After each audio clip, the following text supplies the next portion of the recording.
គិតច្រើនយុបម្ដងពីបាក់ក្នុងខ្លួនខ្លាំងណាស់គ្រប់ពេលដែលស្មុគស្មា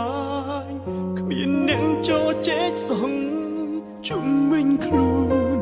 មានតែស្រមោលនៅក្បែរមេឃមានយប់ហើយក៏មានថ្ងៃចង្ហេតុអ្វីជីវិតខ្ញុំមិនព្រួលប្រែវិចូលកាន់តែច្រើនសុំពីនចូលហោហើយទ្រាំបានទេពេលនេះខ្ញុំហត់ខ្លាំងណាស់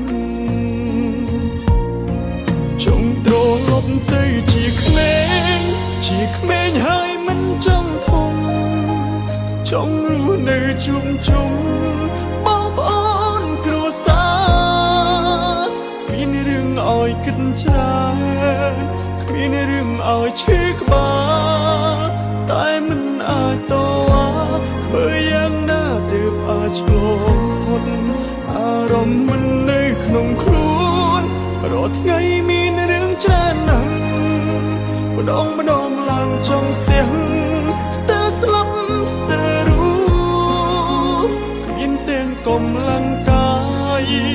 កម្លាំងចិត្តក៏អស់